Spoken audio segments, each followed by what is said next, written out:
Good evening, everyone. I am Krishna M, fourth semester MSW student of Sree Sankaracharya University of Sanskrit, Regional Campus Payyanur. I am happy to welcome you all to the third and final session of thematic presentations of Episteme 2022 International Conference organized by the Department of Social Work, Sree Sankaracharya University of Sanskrit, Regional Campus Payyanur. We have with us Aruna Marandi ma'am, the village director of SOS Children's Villages of India. The present the topic social work practice with vulnerable sections focused on CNCP children, that is children in need of care and protection. To begin with, I invite Ms. Neetu K, the fourth semester MSW student of Sree Sankaracharya University of Sanskrit, Regional Campus Payyanur, for the welcome address.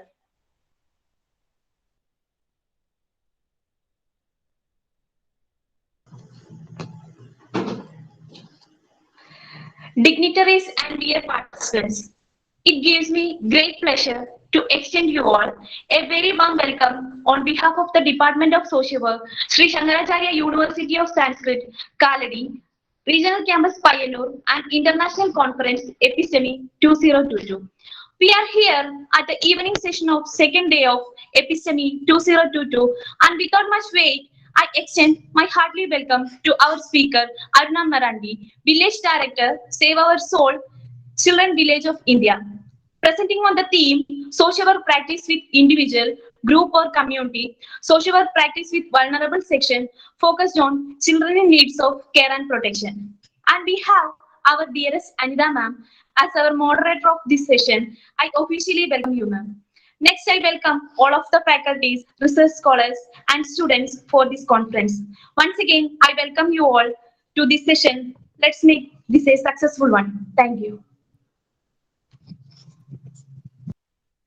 Thank you, Neetu. The upcoming session will be moderated by Dr. Anita A., the teacher in charge, Department of Social Work, Sree Sankaracharya University of Sanskrit, Regional Campus Payyanur. She completed her Masters in Social Work from Rajagiri College of Social Science, Kalamassery, and PhD from Mahatma Gandhi University, Kottayam, on the topic Impact of Domestic Violence on Adolescents. Her areas of interest include social work practice with family, women, and children, and is involved in various interventions with children and environment. She is active member of academic bodies and non-government organizations. Next, I would like to introduce you our key resource person, Ms. Aruna Marandi, who is currently working as village director with SOS Children's Villages of India. She has an overall working experience in development sector of 15 years on issues like child safeguarding, holistic development of children, aftercare program for children in CCL, education, gender, governance, sustainable livelihood, market linkages, vocational training, both urban and rural. She has done her postgraduate diploma in rural management from Xavier Institute of Social Science and has postgraduate diploma in disaster management.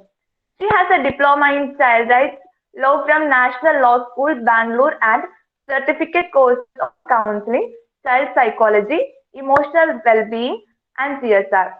She has practical experience of implementing projects at the ground level to planning the projects at the apex level by working with local, state, national, and international organizations. Let me invite Anida ma'am to moderate the session. Thank you, Krishna. So we go on to the final session of the Episteme 2022, a long-awaited time for our team, because we had been looking forward to this online international conference for quite some time, and we are at its final step. And we have Aruna Marandi, who is going to speak about the children in need of care and protection. The theme, ma'am, will be, as already Krishna has told, she will be presenting on social work practice with vulnerable sections focused on children in need of care and protection. We all know that like everyone, both the scientific studies and even the common man, for it is known that the children, how we mold our future will depend upon how we mold our children. So both scientifically and philosophically, there's a lot of things that has gone into studying the children, understanding the children, and whatever we give them as young, it will be the images that will remain in their minds, and that is how they are going to become when they become the adults. Whatever whatever environments that we set in them for them during their childhood will decide what the future will be of when they grow as adults, as well as what they are contributing to the nation and the whole of the future. So in that sense, well, it's also a very free period when you all our memories, if we see, it is often related to childhood, right? So whatever is the most carefree without any much of responsibilities. It's happy for being like for no reasons, and I think everyone will be, for even for the adults, elderly, the most happiest moments will be to be spending with the children, because they are always busy with something, and they will always we have a lot of things to learn, being very curious about various things. So it's the most impressive period in the life cycle of a human being. And whatever, like family with the United Nations and the whole world has accepted that family is the first and foremost important institution that goes on to molding children. So in that sense, the SOS Children's Village is going to be is another institution where the children who are deprived of this basic institution in the society are being taken care of. So we have the very important person among us who's have Aruna Marandi, who has been working with children, who is going to speak on SOS Children's Villages and the children who are in need of care and protection. So we are going to have a great session from, looking forward for a great session from Aruna ma'am. A hearty welcome to Aruna ma'am. Over to you. Thank you so much, Dr. Anita, for the warm welcome, and also the other students who spoke about me. So thanks a lot, and thanks a lot for rolling it out already, the session. So yes, I think this is one of the different kind of sessions which we're having today, because it is dealing with children. So first of all, a very warm and a very good evening to all the dignitaries present, all the faculty members, the students, and all the participants of today's session. I would like to thank the Department of Social Work, Sree Sankaracharya University of Sanskrit, Payyanur, for organizing this international conference. And to you, Dr. Anita and Dr. Vivek, for making me a part of this international conference. So thanks a lot. It's a privilege. Since yesterday, we have been listening to all these esteemed speakers, those who have been talking about different social work practices which they are being doing it in their own different kind of domains, which we have been talking since yesterday. So it is really enriching and really worth getting knowledge, so that we as social work practitioners can implement it at our own level somewhere or the other. So you have already spoken about the social domain which I will be dealing about. Just in brief, I would be talking about myself. Sorry, I'm not sounding too narcissist, I suppose. So yes, I have been working with SOS Children's Villages since last 9 years. And SOS is one of the pioneer organizations in childcare. And we are present in 133 countries, and in India we are present in 32 locations. Actually, we are also present in Kerala at Cochin and at Thrissur. Hope you will be knowing it. Yeah. Yeah. So my job is really very interesting, and people do envy me, because as you very correctly said, when working with children, you never grow up. So I'm actually reliving my childhood. So all the social work students, those who are here attending this session, I would urge you, if you see yourself to be a social worker, please think of entering into the domain of childcare. Believe me, you might turn wiser, but you will never grow old. So please do think about it. So yes, let's come to the core topic of today's, which is to deal with the most vulnerable group, and these are the children. Yeah. So first of all, we have an idea like who a child is, but let's see what actually is a child through some pictures. So let's move on to the next slide, please. Yeah. So actually, we every time talk about live like a child. Why do we say this? Like, who is a child? So as is very evident in the picture, a child is one who is very carefree. Away from all worries, all tensions, enjoying life, happy, nothing to worry about. And also, doing things, experimenting things, and not even knowing the consequences. I don't know whether the child knows whether the child will be spanked after what they have done, if you see the third picture. So childhood is that, it's all about being carefree and enjoying whatever is there. In whichever situation the children are, they always enjoy. Let's move on to the next slide. So now there's a huge contrast. So what do we see here? Aren't these children also? These are children, isn't it? But how are they totally different from the children, those whom we saw in the first slide?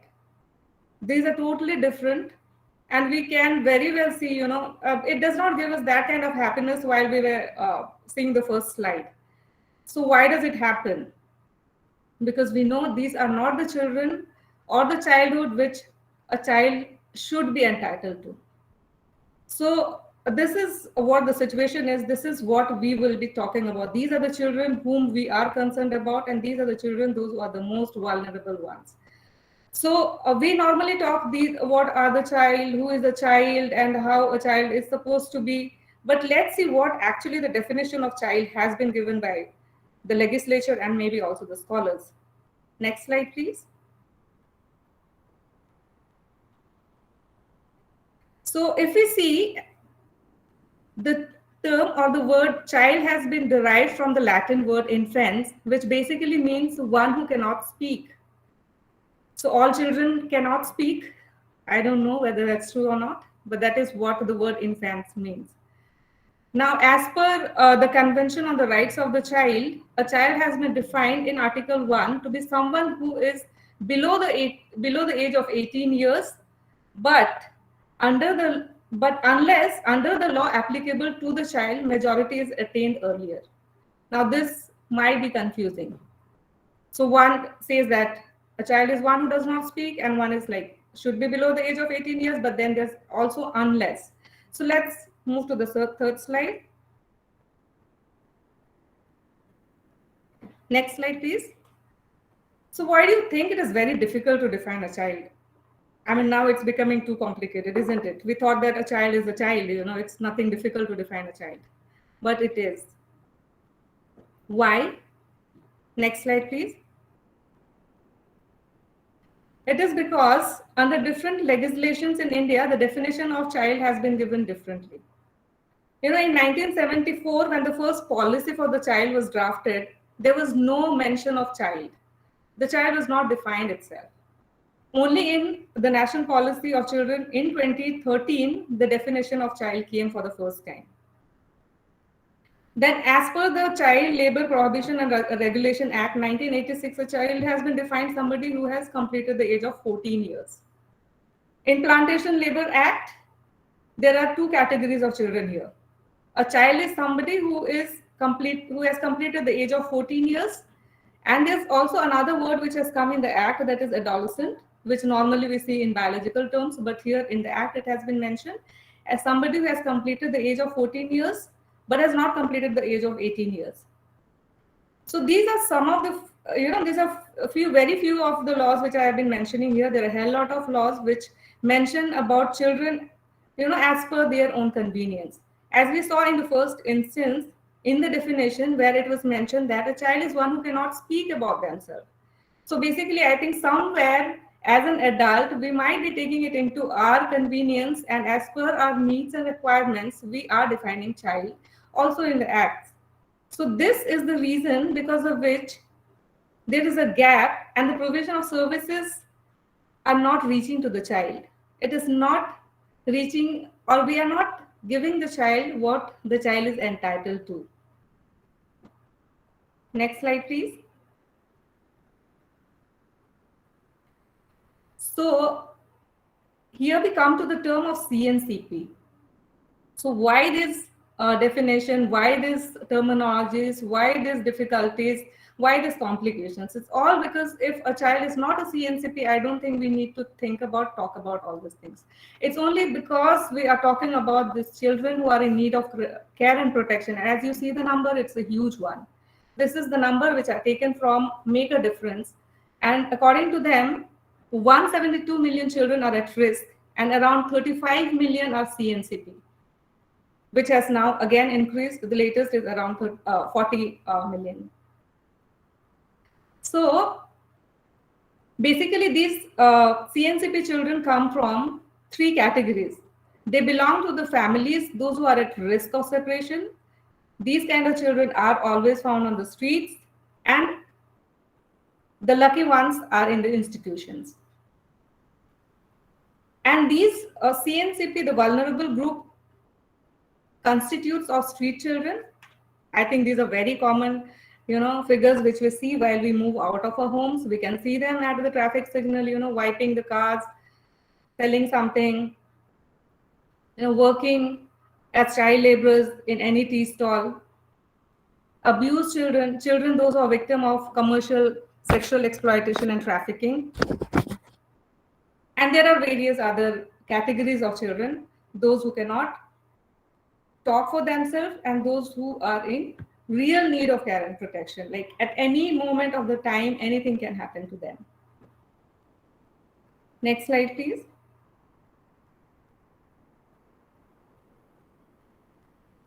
So when we talk about all these children, there are laws actually. It's not that, nobody is taking consideration of these children. So there are international legislatures like the UN Declaration on Rights of Child, and that was the first one. And the latest one is like the UN Guidelines of the Alternative Care of Children. And in India, we do have laws for children since the inception of the Constitution, and in various articles which I mentioned here, it talks about the rights of the child. As per the Indian Penal Code, also the rights of the children have been mentioned. Then after India ratified the UNCRC in 1992, the JJ Act came into existence in 2000. That's like the Bible, Gita and Quran for all the child care workers. So here all the, work related to children, those who are in need of care and protection, has been laid out in a very detailed manner.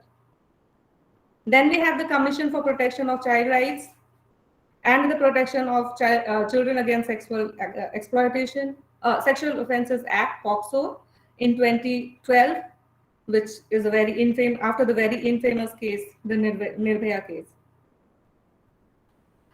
So what does the UNCRC talk about? So basically it talks about the various rights of the children. These are only the few which I have mentioned here.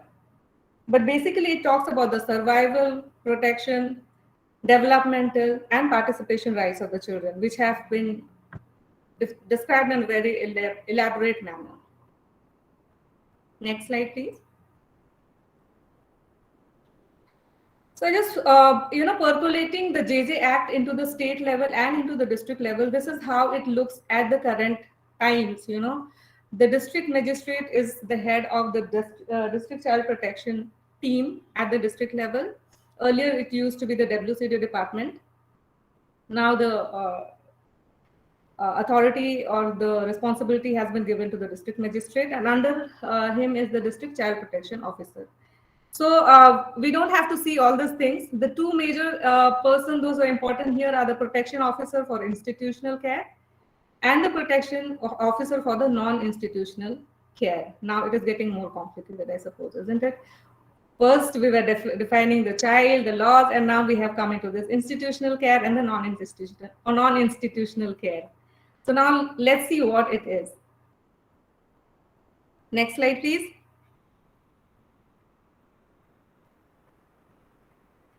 So these are some of the legal bodies, those who are working for the child in need of care and protection. These are like NGOs. NGOs have been mentioned here because in India, 91% of the childcare institutes are run by NGOs, and only around 9% are those run by the government. The main body whom we can call at any time 24/7 is the Child Line. ICCW is there. The Child Welfare Committee is the most important body, which we will be discussing in the next slide. There is NCPCR and at the national level, and we have the SCPCR at the state level. Next slide, please. Yeah.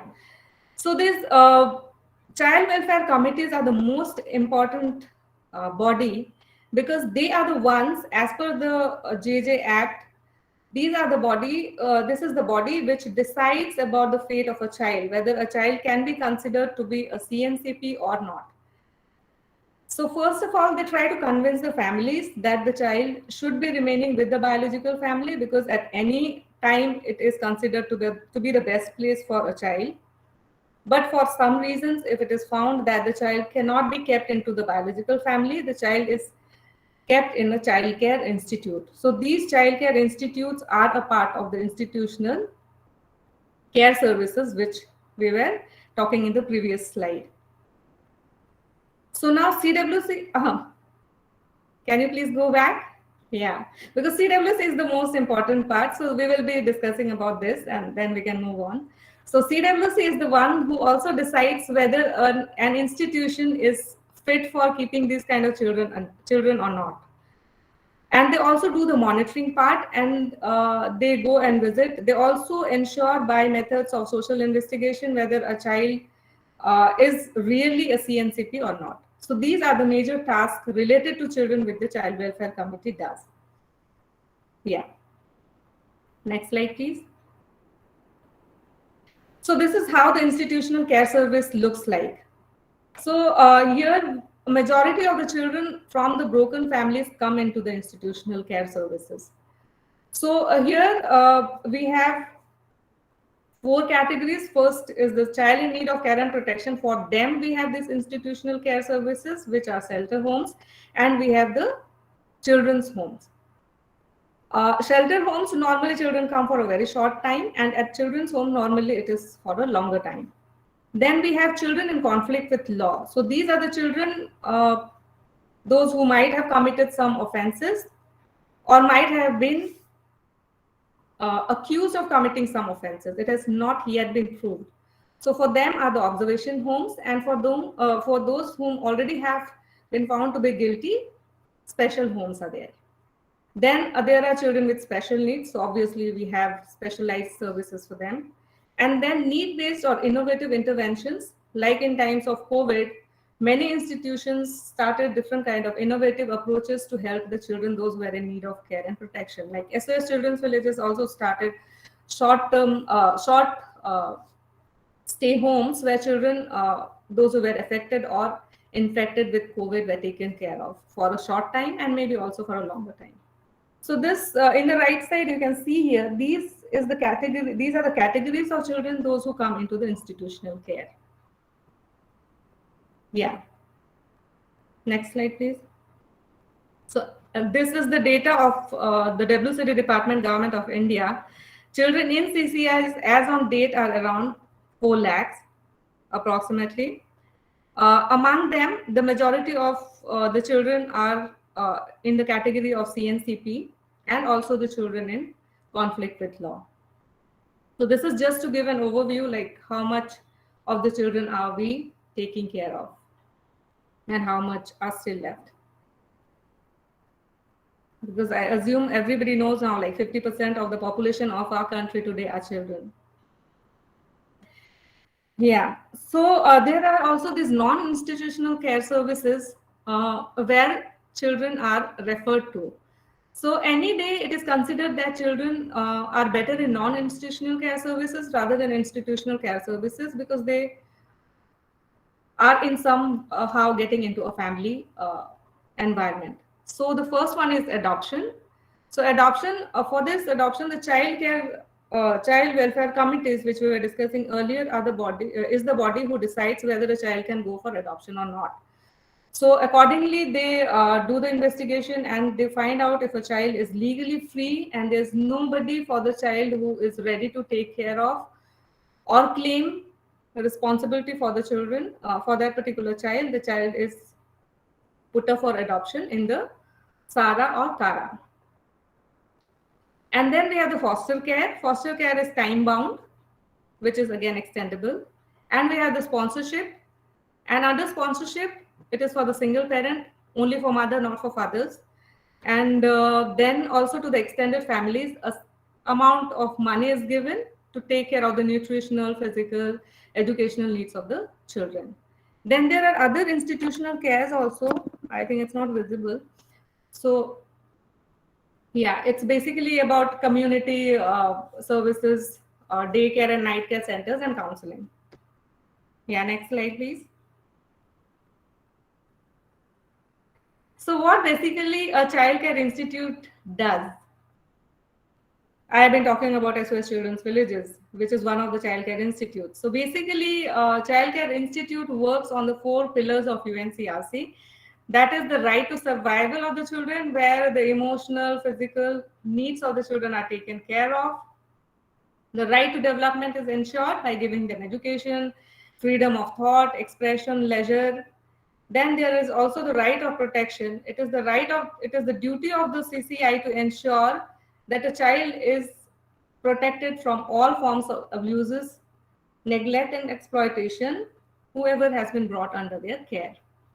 Then the right to participation. The first definition talked about child is one who cannot speak, but then child can speak.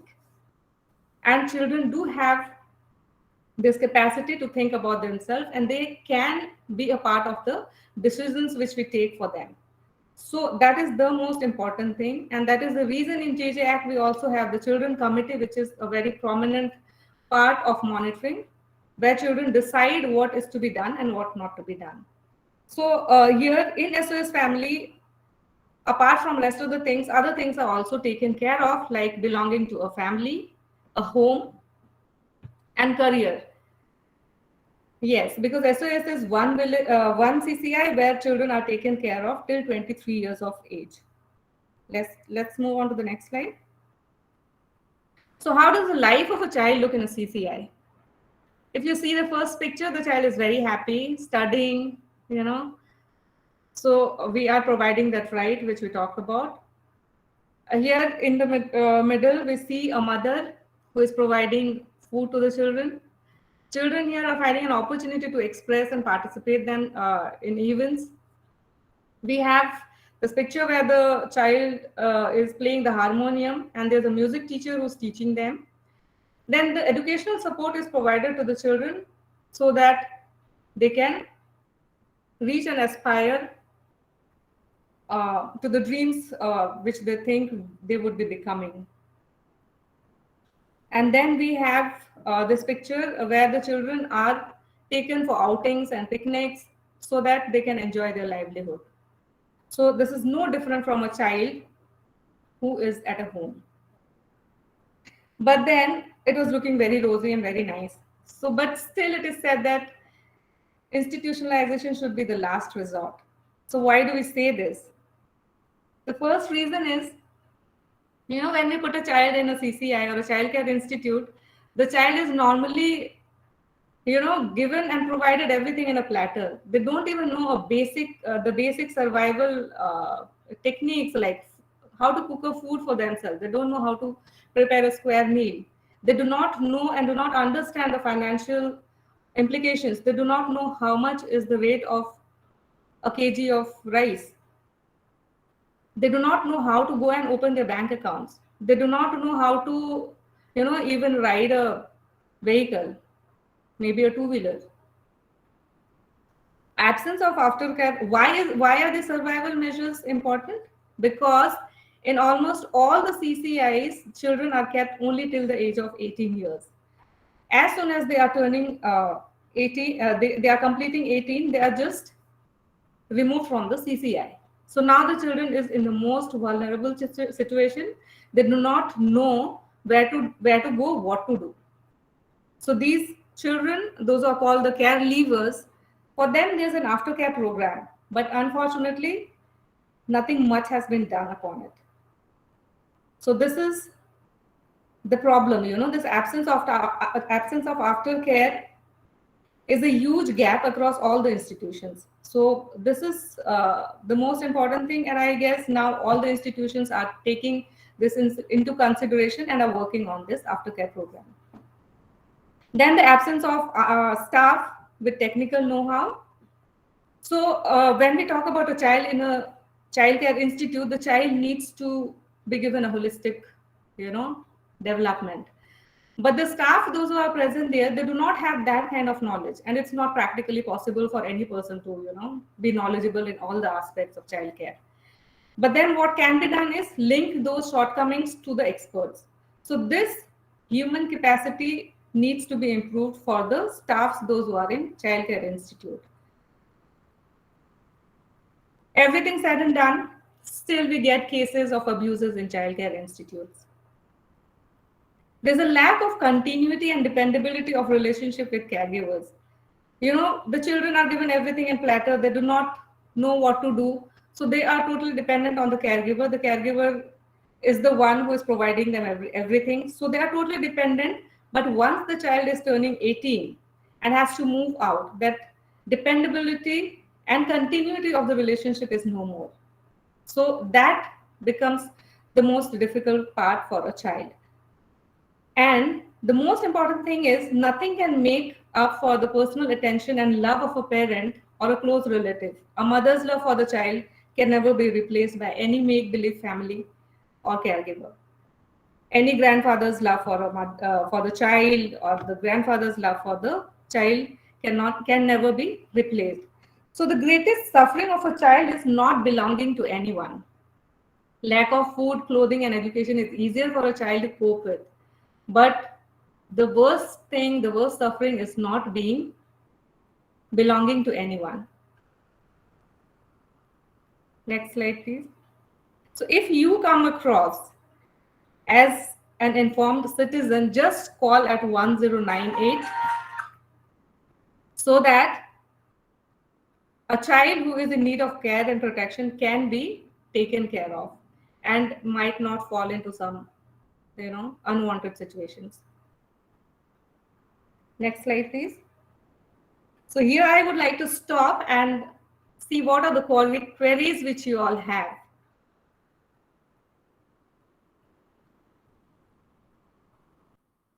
Okay, thank you, Aruna ma'am. So that was a quite enriching session on everything regarding the SOS Children's Village, what it is doing, and how the children need the institutional care. The children who don't have a home really need that, because that is the first thing, like food, shelter, and clothing. Other than, I mean, if they don't belong to someone, something that we can easily replace is, of course, institutional care. So the floor is open for discussion. So we invite all the participants to actively participate in the discussion.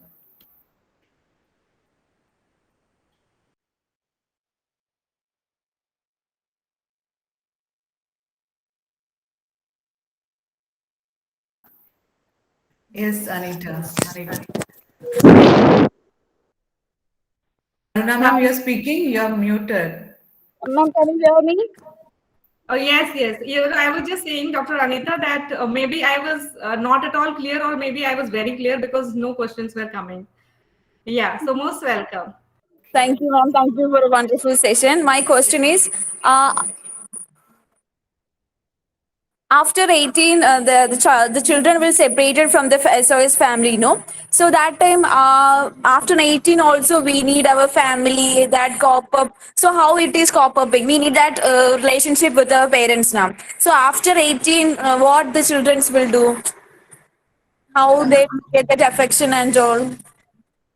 Yeah, thank you, Anita. But let me make it very clear. I was not presenting about SOS Children's Villages of India. I was presenting about the childcare institutes in the country as a whole. SOS Children's Villages does not leave their children at the age of 18. We take care of our children until the age of 23, and we ensure by the age of 23 we have already settled them through a job or also through marriage. And relationships between these children and the caregiver, which they call the mother, it never ceases. If you get time, do go and visit the villages in Thrissur and Cochin. It will really be wonderful to have an idea how SOS Children's Villages works. So that is what I was trying to tell you. Majority of the childcare institutes are leaving away their children or the caregivers after they attain the age of 18 years. So that is what the problem is. That is the reason everybody is saying, the aftercare is the talk of the hour. So this is where we now need to work upon. So now, in fact, there is also aftercare program, which many states have already been implementing. Some states have not yet worked upon it, but many of them have already started working on aftercare program. So now the children are being taken care. So not the children, rather, the young adults are being taken care of till the age of 21 years. So hopefully things will be getting better. Okay, ma'am. Thank you. Yeah, most welcome. Yes, Aruna, even I have seen like SOS Children's Village is one of my favorite places since my specialization is also family and child welfare when doing MSW.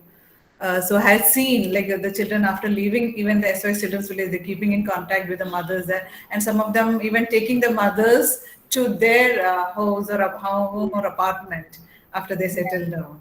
Yeah, normally because mothers retire from SOS Children's Villages after the age of 60, but SOS Children's Villages do have this retirement homes for mothers, but still then children, when they are capable and they are, starting to earn their own livelihood, they take these mothers with themselves. So that's the beauty of the relationship.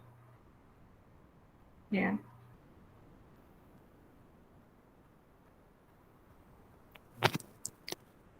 Hello, ma'am. Thank you Yes, for Sabrina. your session. It was very informative. So, while presenting, you have said what a WCD data in that website. We have seen that for lack of around approximately 4 lakh children are in the purview of care and protection of CWC and who are placed in CCIs. Yeah. Hello, ma'am. Yes, yeah. Yeah. Yeah, among that also only 7,000 are of the children are CSCP. They are living as a CCL in childcare institutions. So I'm so worried about the other part. Like there are many of the children who are still living in vulnerable situations, and till they are not they are not reaching out the services of CWC, or they are not addressing by DCPU or some other child line or some child care and protection services.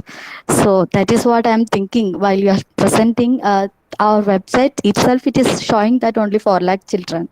So like our population, if it is concerned about the population, the children are more, like young people are more in among our population. Yes, indeed.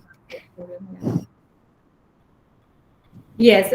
So Yes, ma'am. thank you so much for your question, and I am really happy. At least these kind of concerns should come among youngsters, especially. We still do not have a very authentic data as on date, because the last census was conducted in 2011. After that, we do not have any data as of now. So it is only about some studies which are being done and the data is being produced. So still we are not sure what is the exact number of children, those who fall into the category of CNCP. Yeah. So yes, it is very alarming. So that is the reason I have also put in my presentation one slide on child line, so that if you come across of it, or as a citizen of the country, we come across any child who's in need of care and protection, you shouldn't say, it's none of my business. It should be everybody's business. At least this is a very minimum thing. We are just holding a mobile phone. We can just dial 1098. We can just inform, like, this is a child whom I have seen, and the child needs to be taken care of. And even the child welfare committees allow anybody to come and present and produce the children in front of them. Even a child themselves can go and say in front of the CWC, like, I am in need of care protection. Of course, later on it can be verified whether it's genuine or not, but everybody has the option of going to the CWC also. Yeah. I think Yes, ma'am. Thank you, ma'am.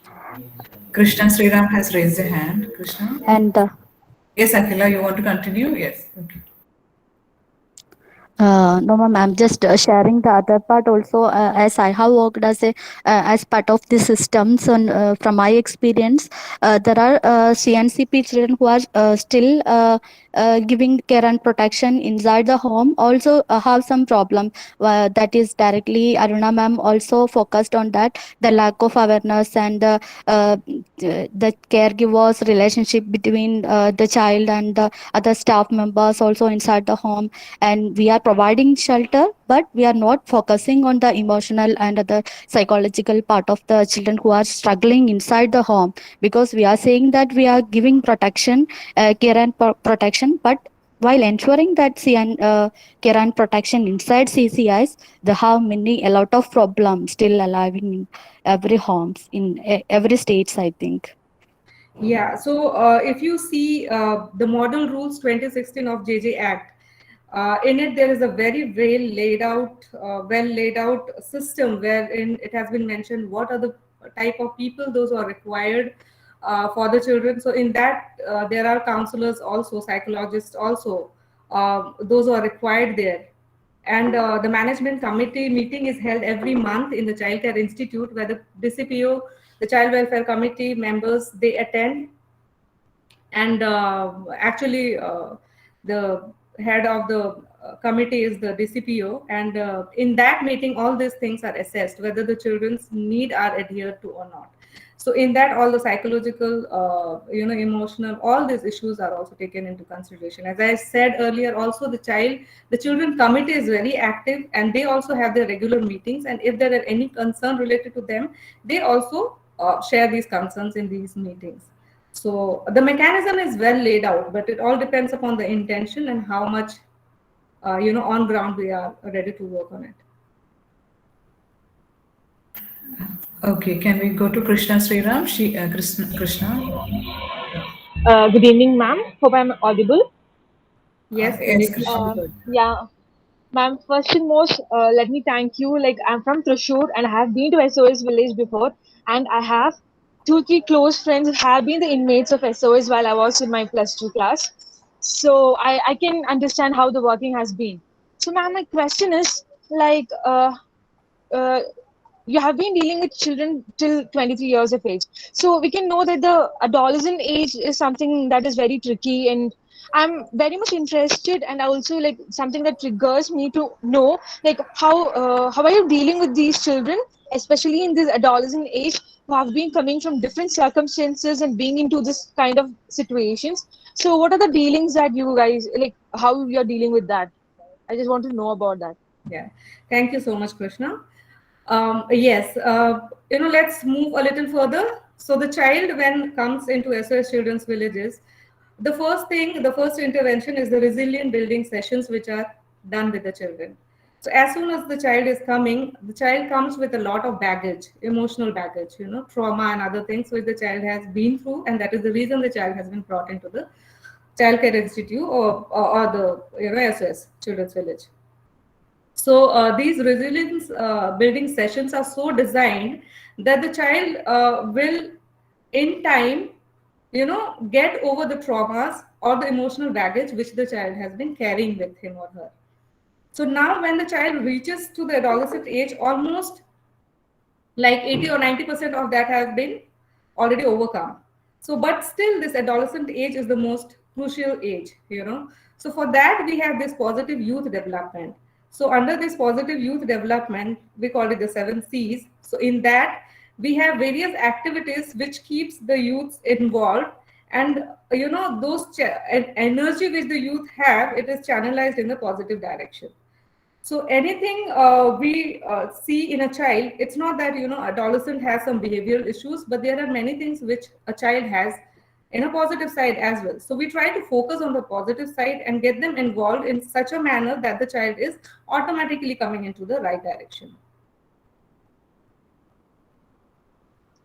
Okay, ma'am. Just one more question. Not question, like I want to know, like especially in the social work perspective, especially as we are interested in the family and child. So while we are working there, like there might be situations when we'll go out of our control, like especially we are human beings. So dealing with these kind of children through their circumstances. So how to deal with that? Like Yeah, so it does happen. We are humans and we do tend to behave in certain kind of situations in a different manner.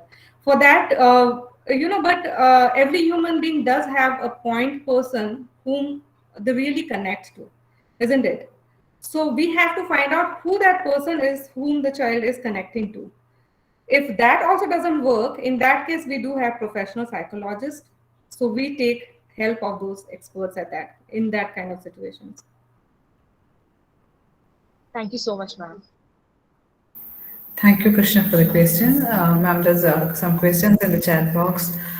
First, it is from Nimisha, who wants to know, ma'am, what happens when we contact Childline? What if the child refuses to leave the place he or she belongs to? Yeah.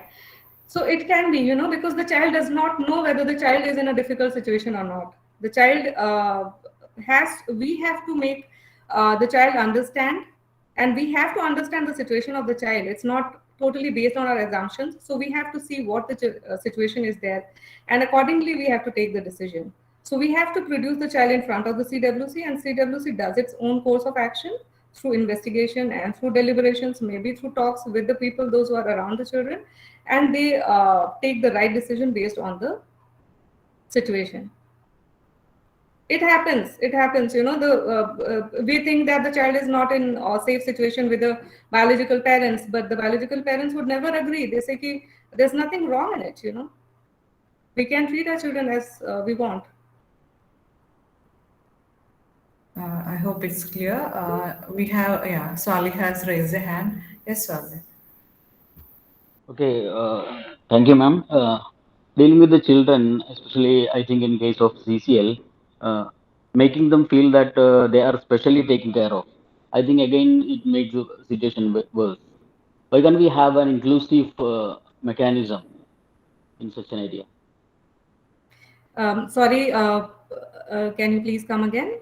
You were talking about CNCP children, or I misheard about CCL? CCL, Okay. especially in case of CCL, we are making them feel that they are specially taken care of.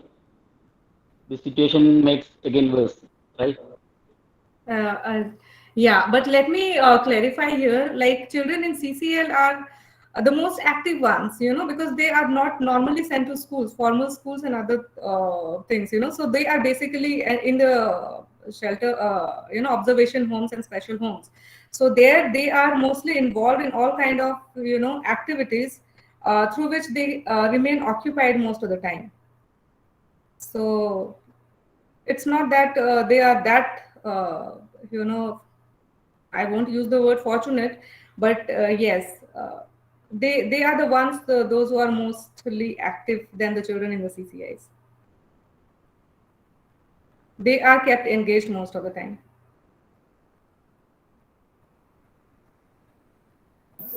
Did I suffice your question, or Swali, is it clear?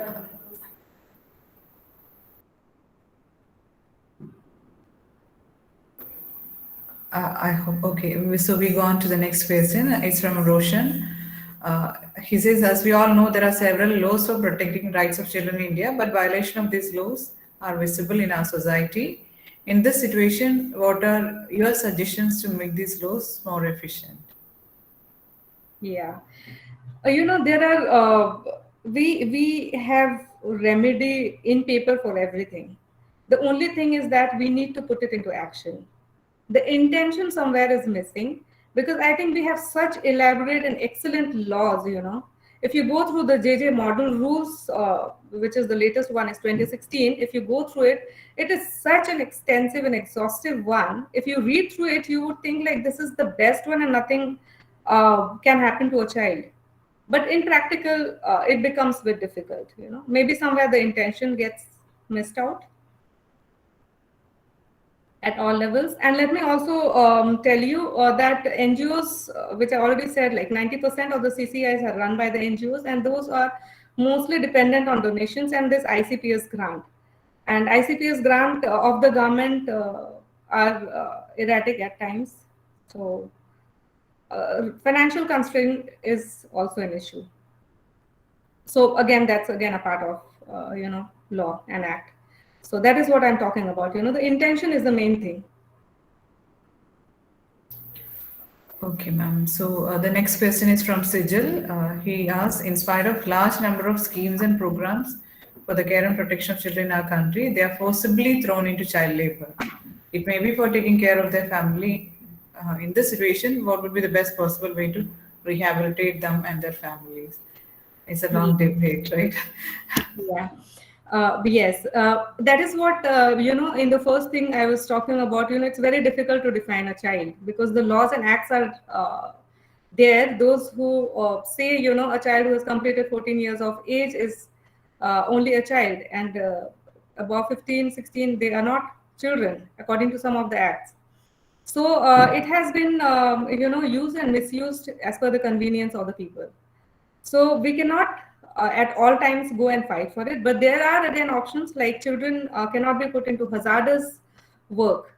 So child labor, children below the age of 18 years should not be put into hazardous, activity.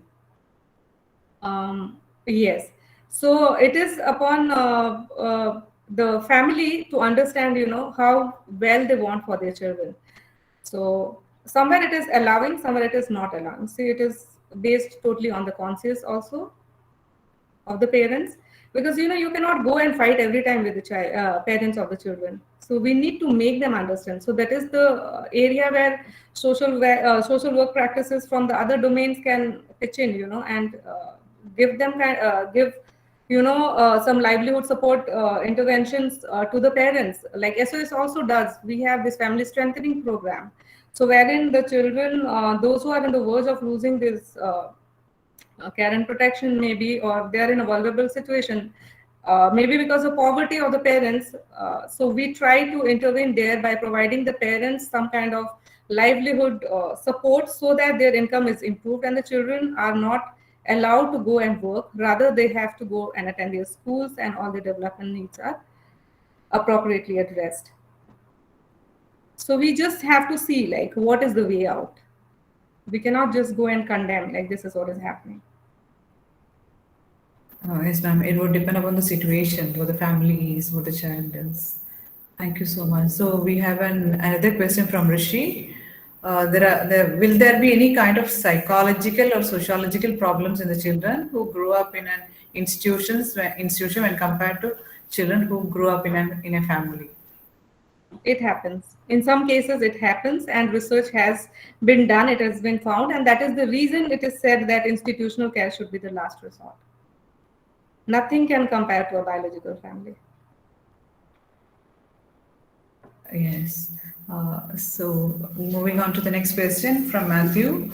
Ma'am, do you think there will be a risk of abuse, neglected children becoming abusive or neglectful parents? It happens.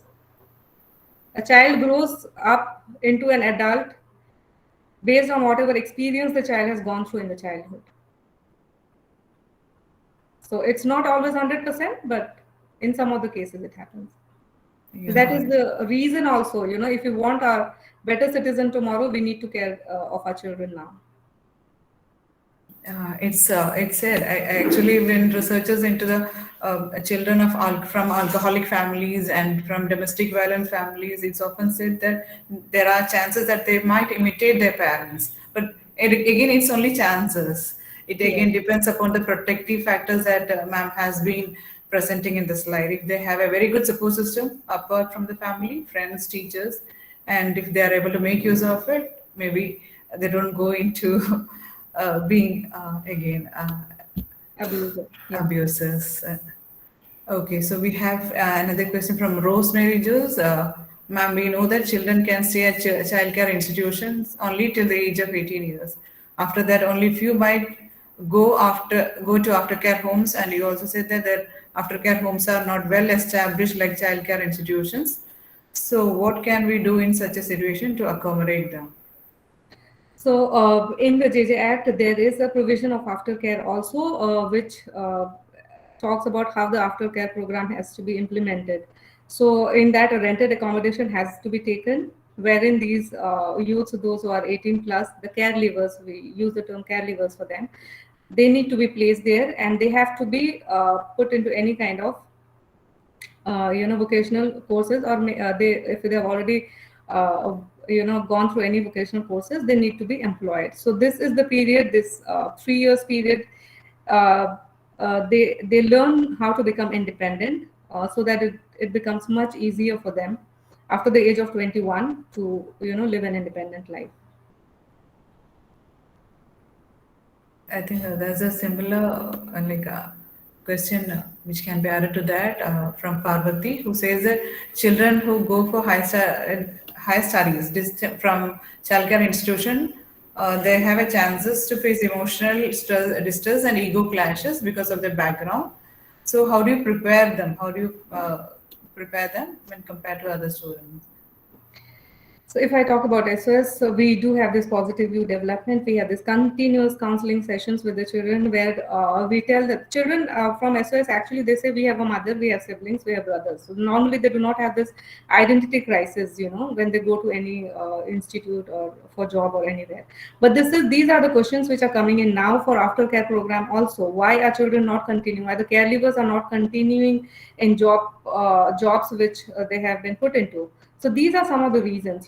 So for that, the child is nowhere responsible. It was not his or her fault if they have fallen into that kind of situation. So we need to aware the citizen as well, that we need to be more empathetic towards these kind of children. But they have to face it. So the other thing which we can do is make them more resilient and make them understand, like, these are the situations which you might face. So you don't have to worry about it. You just have to face it and come out as a winner. Yes, there are lots of success stories too. Yeah.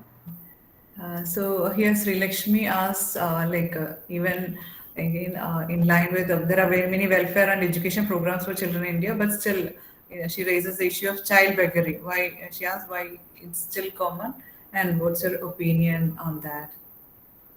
Yeah.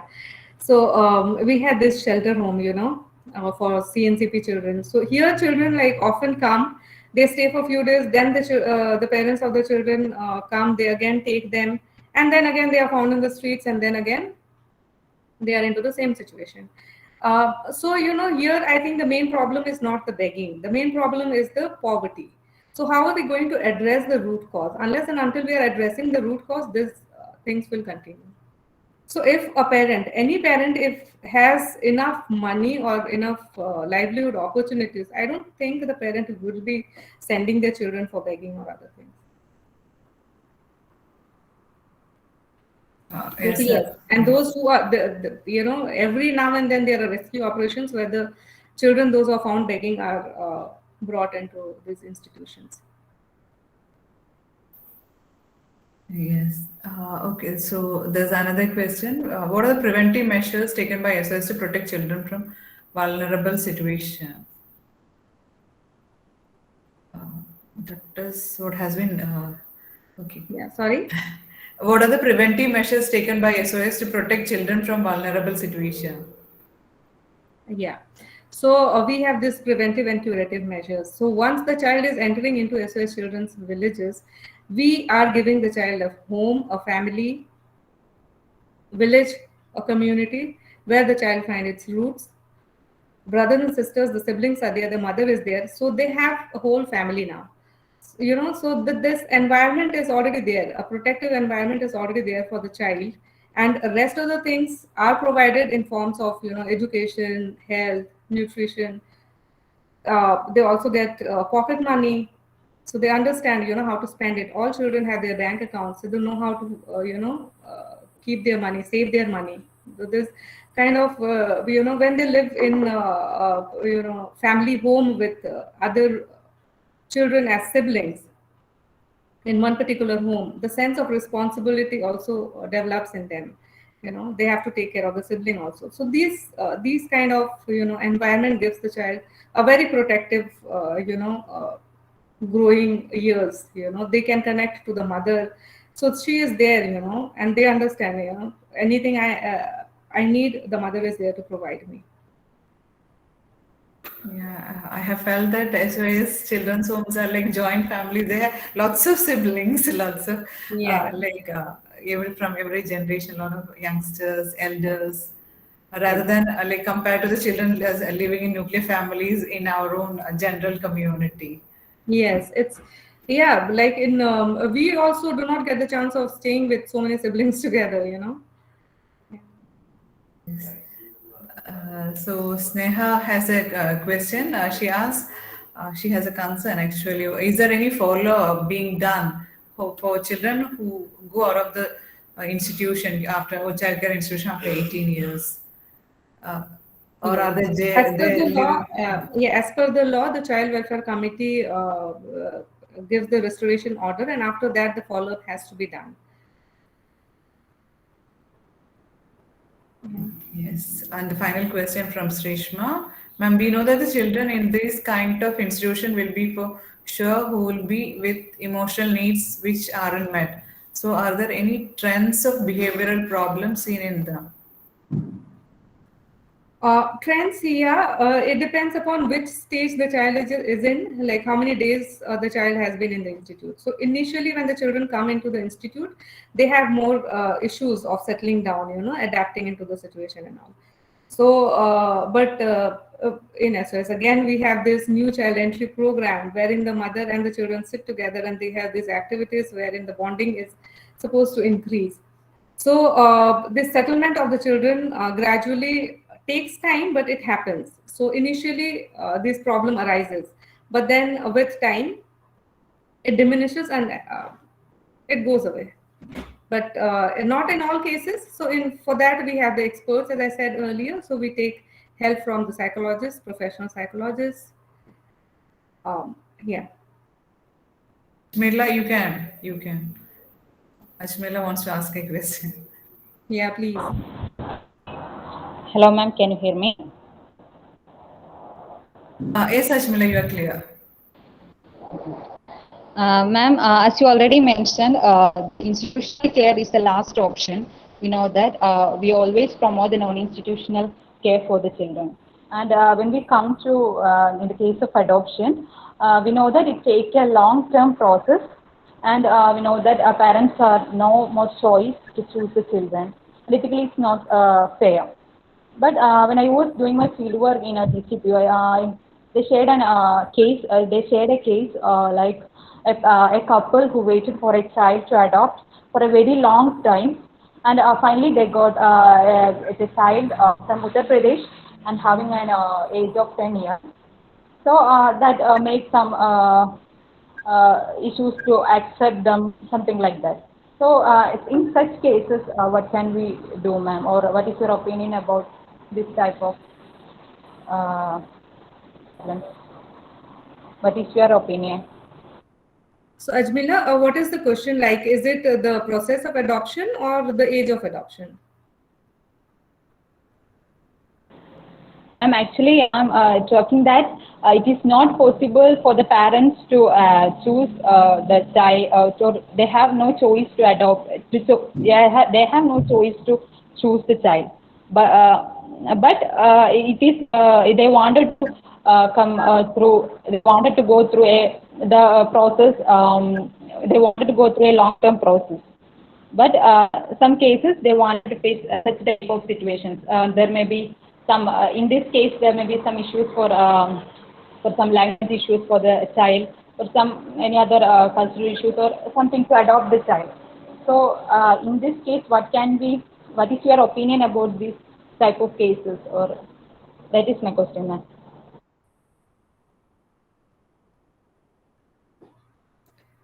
Okay, so correct me if I've understood wrong, but as far as I could understand, it is the process of adoption which we wanted to know about. So the process of adoption, as I said, the CWC decides whether a child is legally free or not.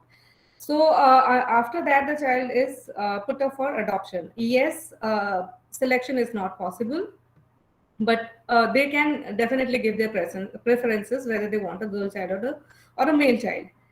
So that they can do, but it's a very lengthy process, and that is the reason the adoption rate has not reached to the level which it is expected to. There are various reasons for that also. Recently I was talking to one of these those who primarily deal with children for adoption. So they were sharing that a child who is taken for adoption from, suppose, in the northern part of the country, and the adoptive parents are in the southern part of the country. Now there are a lot of adjustment issues with the children. So this adoption process has to be given a great thought, I guess. And the process, it's very lengthy. There are a lot of documentations which has to be done, which the Child Care Institute does, and it uploads in the portal. And it's a very regular and a very tedious process for both. The Child Care Institute also, where the child is there, and also for the adoptive parents, for waiting so long, and then when they get the child, and then they think that this child is not as per our liking, and then the whole process, the whole time which they had spent, it comes to zero again. And also for the child, it's very traumatic, because there are cases where the children have been denied by the adoptive parents after seeing them. So that is also somewhere not acceptable, but then it depends, because we cannot force somebody to take the child. But yes, it's a tedious process for both. Yes, thank you, ma'am. Actually, I heard an example that I mentioned earlier. Why I asked the question. Okay, thank you, ma'am. Thank you, Ashmila. Ma'am, there is a query actually. Akhila wants to know if SOS is legally adopting the children apart from shelter and education facilities. No, we cannot legally adopt any children. We are a child care institute. We are just keeping the children with us. And the children, those who are legally free in our care also, they are going for adoption. So we say they are our children, but then ultimately the children are of the government. So. Okay, ma'am, Krishna wants to know if you have any interesting experience to share, like while dealing with the children, or any operations that you have been part, that emotionally or something that was challenging for you. It's very challenging. It's very satisfying. You get to think you get to experience all kind of emotions when you're working with children. So there are many instances actually. There are many success stories. There are failure stories as well. But majority of them are success stories. So like I am a director here. There has been people, children, those who had been SOS children, they were brought under the care of SOS children's villages, and later on they went and they all became, the village directors. They became the president also. So these kind of cases are also there. Yeah, for any incidents, if you talk about, there are many interesting incidences. Children, it's like I cannot remember any one incident as such. If you give me a situation, maybe I'll zero upon into it. Um, yes, but every day is a new experience. Children, they come and they say, "Ki we do not." Once they'll again, all of a sudden come, they have fight with their, maybe in this adolescent age, you have fight with whoever is like trying to stop you from doing whatever you want to do. So the first target is the mother, obviously. So they come and they say, "I don't want to stay with this mother. I want to do this." And then when you tell them, "Fine, then we'll remove your mother." Because ultimately this is a child care institute, you are supposed to be, your mother is not important, and then they'll come back again, "No, we don't want a mother to go." So it's all human relationships. So, and it's very momentary. So, but it's very fulfilling. Yes. There is another question regarding foster care setting from Atulya. What are the procedures to enter into foster care settings? That is the question. Yeah, so SOS actually has now been recognized as group foster care because we are in a community and we have this family-based care wherein like 10 to 15 or somewhere even 20 family homes are there, and in one family home there are like 8 to 10 children, and as per the foster care, group foster care, there need to be 8 children and a caregiver. So this is what is about SOS. In other part, the parents can come and uh, you know uh, come to the CWC and they can say, we want children for, there's a proper process for non-institutional care services wherein the parents can take children from CCI maybe for foster care, but it's very time bound. So it's not like adoption. So that is the difference between foster care and adoption. It is time bound, and adoption is like lifelong, and they can get the property rights and other things. But in foster care, this does not happen. Rose, do you want to ask any question? No, ma'am. Okay. So we have a I've question. already asked. Okay. Here we have a question from Krishnaja. Ma'am, what are the future objectives or plans of SOS Children's Village for children who are in need? Okay. So first of all, I'm not the right person to answer this because this answer can be given by the national head or maybe the international head. Yes, but I suppose we want to continue the good work which we are doing and try to do best in whatever we are doing, and try to cater to as many CNCP children as possible. That I for sure can tell you that we are targeting as many children as we come across, those who are in need of care and protection. Like as I already shared earlier, that we also worked extensively during the COVID pandemic, and we took care of children, those who were infected and affected with COVID in our short stay homes.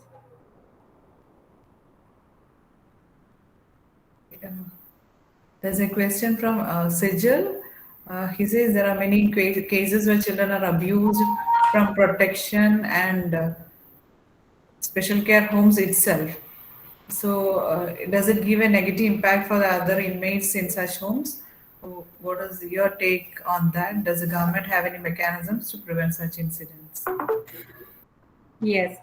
Unfortunately, as I shared earlier, why institutional care is the last resort. This is one of the reasons, and it should not happen. But unfortunately, it does happen at times, and there is a proper mechanism which is laid out. And these are the things which are discussed in the management committee meetings, which are held every month.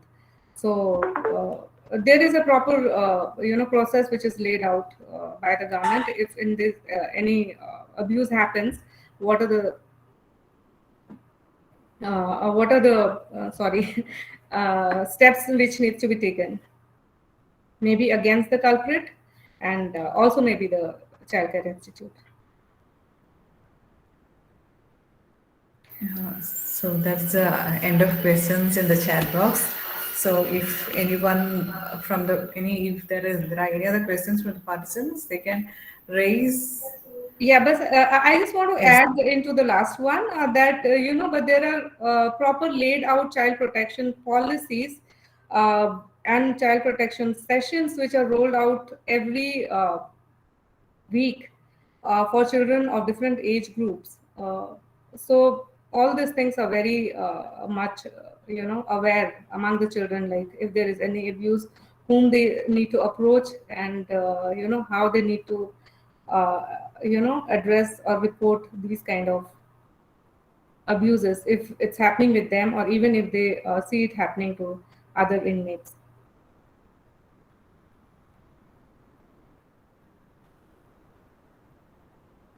Okay. So I think the questions, all the queries has been answered, and they are all clear about today's presentation and about the children in need of, especially in children in need of care and protection. And ma'am, you have really thrown light into all aspects of children who are in need of child care and protection. And it has been a very enriching discussion, like talking from your experience and expertise, how the children are taken care of and what are the limitations that the villages as well as the institutional care is facing. So I think this was a totally different session from the all the other three sessions that we had been having in this conference. I just wanted to just know another important thing about this. There was a COVID situation, right? We had a 2 year COVID situation. So, how did SOS deal with this situation? Like, was there any particular challenges that SOS Children's Village or the institutional care face? Because all the families were facing challenges, right? The children with families. So, how did SOS Children's Village manage this situation? We face both kind of situations. The first time COVID came, it was very positive for the families and the children, because it gave time to bond, because most of the time the children were not getting that much time to spend with the mothers, and the children were also not getting that much time to spend and learn what the mother could teach the children. So they were more into kitchen garden, and there were so many activities which the children were involved. But by the second wave, situation had changed.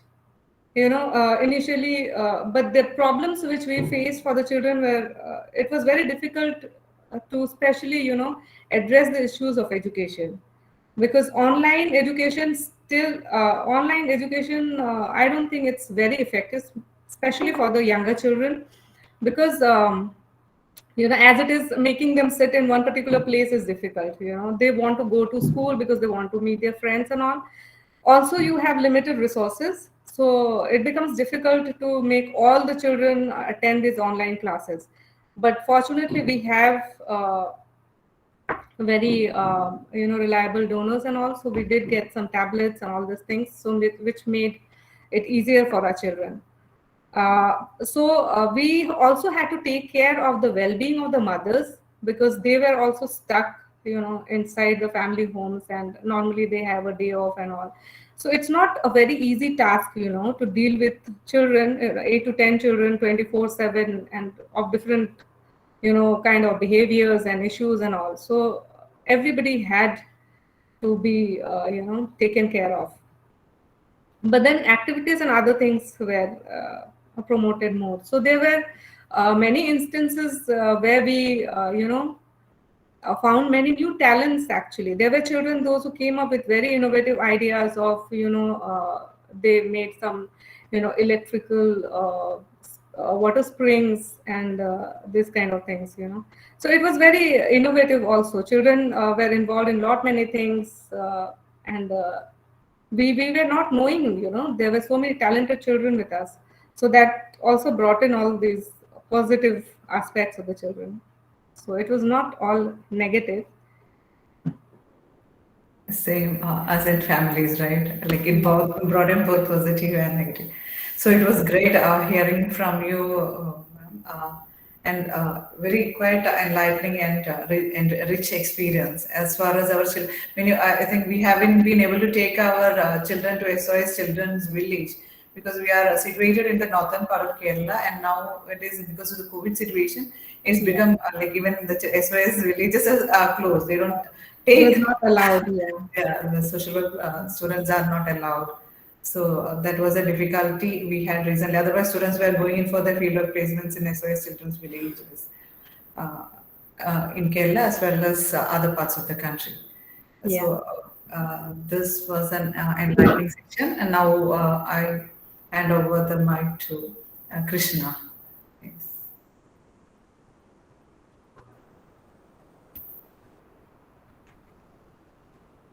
Thank you, ma'am.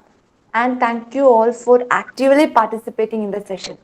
There is a general reminder. The feedback forms will be shared in the chat box. Kindly take your time to fill up and ensure your certificates. Now I invite Mr. Jeevan Jayakrishnan, the student coordinator of Episteme 2022, to deliver the vote of thanks.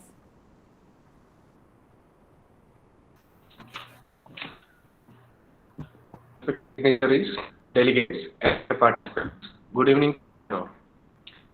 And I have been asked to deliver a vote of thanks to the International Episteme 2022 by the Department of Sree Sankaracharya University of Sanskrit Regional Campus.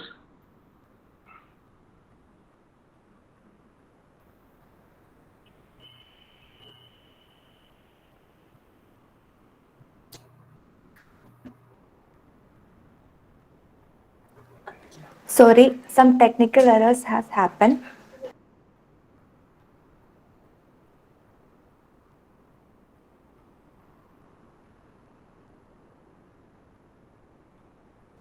Now I'm handovering the mic to Jeevan.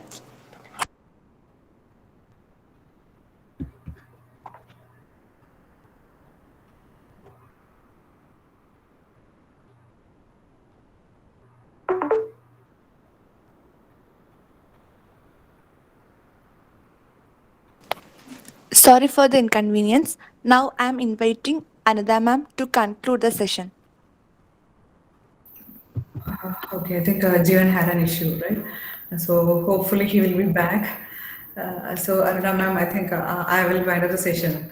So, in two ways, winding up this session as well as this is the end of our whole 2 days conference. So we are winding up the whole of the 2 day long process that we have been into.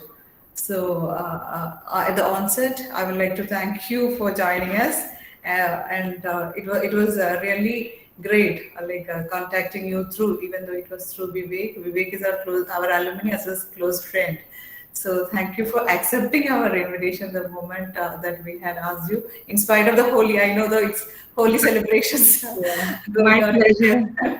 It's holidays out there. So Holy has become more colorful, I'm really privileged and humble to attend this session. okay, thank you so much. So we wish, we invite you for coming down to our campus someday to south of Kerala. I think we'll be able to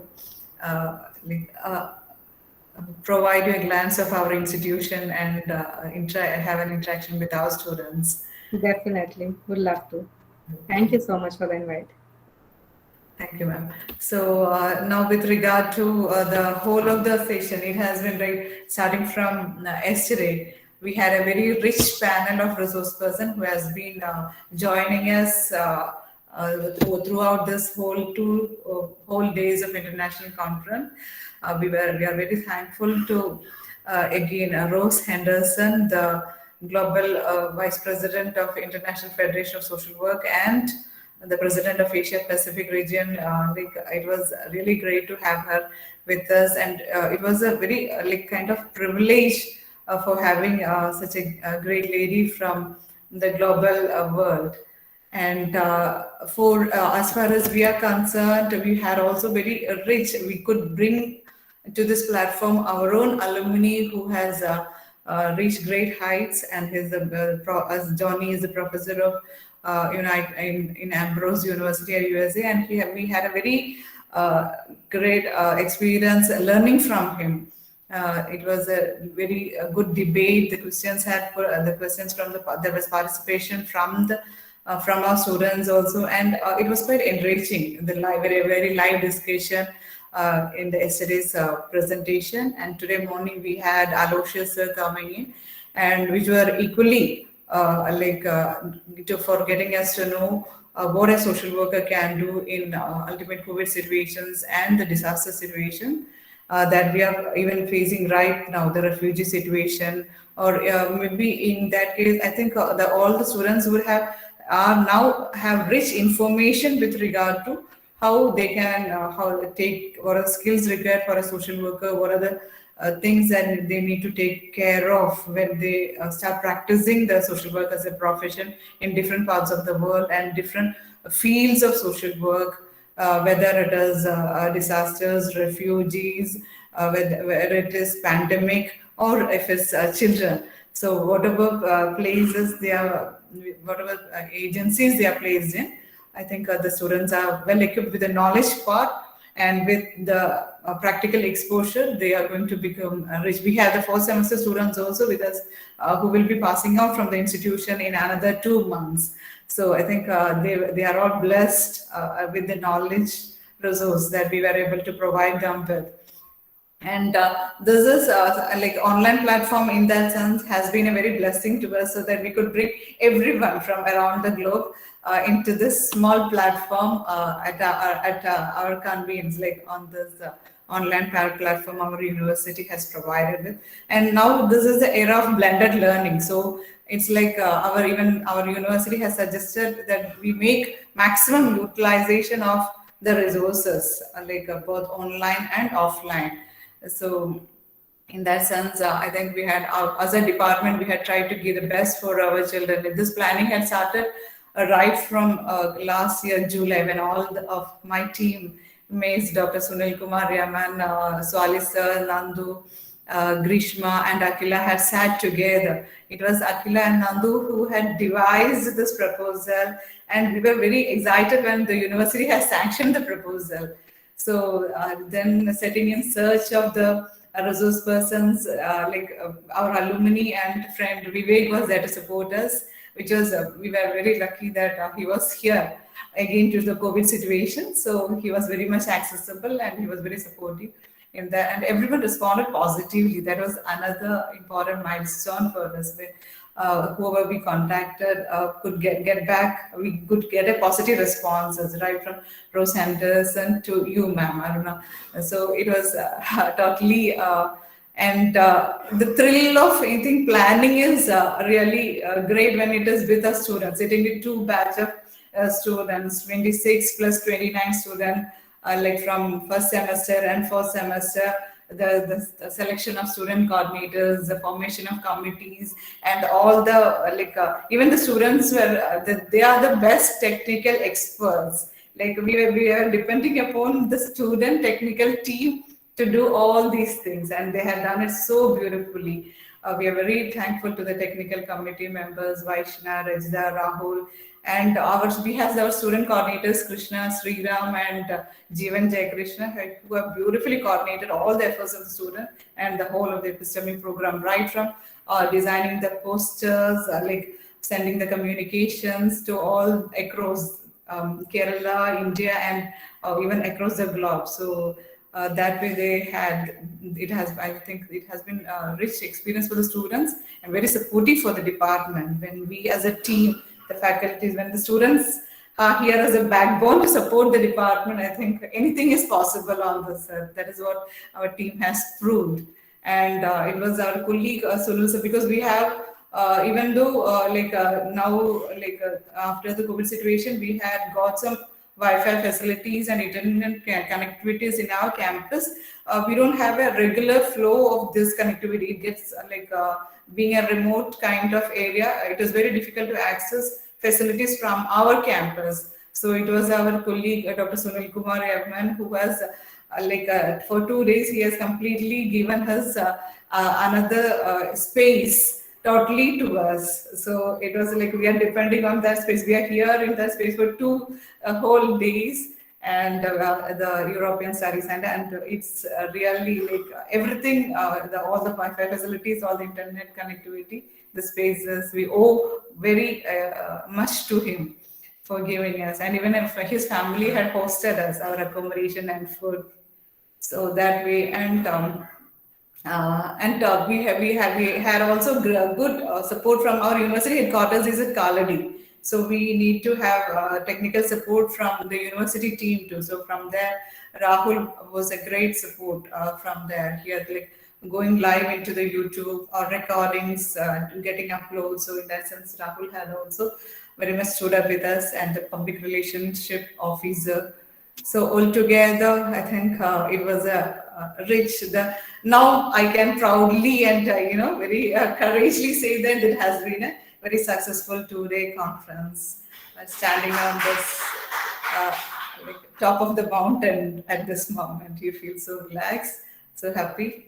And this is from whole of my team. Thank you so much, Aruna. And I think, like you said, you are colorful, holy, and we are going to have this colorful moments. Thank you. Thank you so much. Thanks a lot. I really enjoyed, children were so inquisitive, students were so inquisitive. I loved this interactive session. So this is how I wanted it to be. Yeah. Thank you so much. Yes, Krishna. Thank you so much, ma'am. Now I invite Mr. Jeevan Jayakrishnan, the student coordinator of Episteme 2022, to deliver the vote of thanks.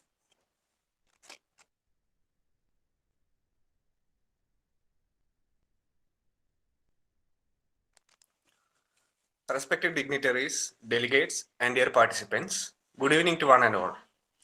It's an honor to have been asked to deliver a vote of thanks on the occasion of the international conference Episteme 2022, organized by the Department of Social Work, Sree Sankaracharya University of Sanskrit, Regional Campus, Payyanur. The Honorable and respected speaker of the session, Ms. Aruna Marandi, the Village Director of SOS Children's Village of India. Ma'am, we are extremely happy to have your presence for the conference and sharing your knowledgeable thoughts on the theme social work practice with individuals, groups, and community, social work practice with vulnerable sections focused on children in need of care and protection. We express our sincere gratitude to you, ma'am.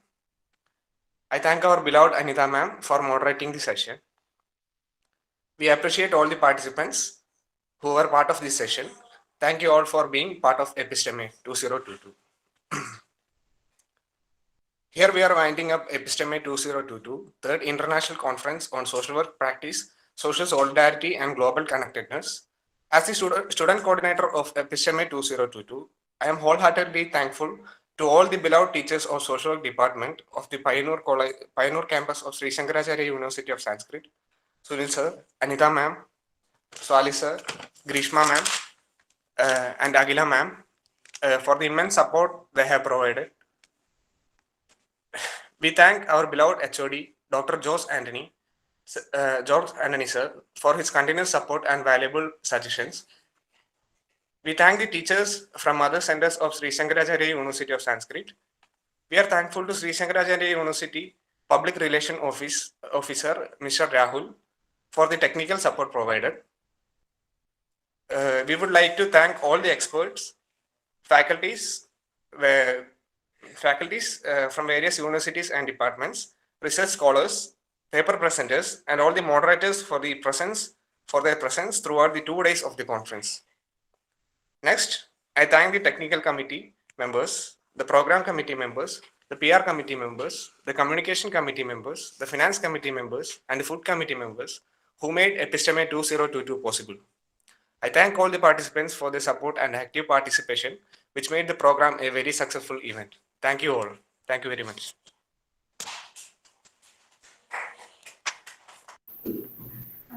Aruna ma'am, I think you can declare the Episteme 2020 closed, right? So it's your privilege.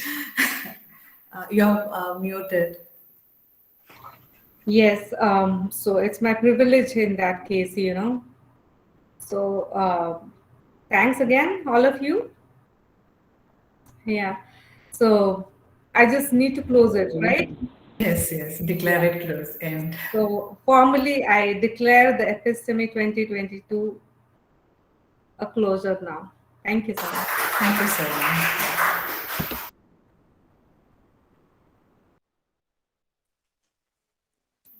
Thank you, ma'am. Thank you, Jeevan. Let us all learn and be guided with the knowledge we gain through our 2 days international conference. We strive to find answers to the queries which the educational world throws upon us. As a social worker, the different changes that we can put forward to our society are learned through these academic deliberations. As we are nearing the winding up of Episteme 2022 International Conference, let us promise ourselves to be a good social worker and a good human. Wishing you all very best of luck until we get back with other wonderful events. I am Krishna signing off. Good night and happy Holi.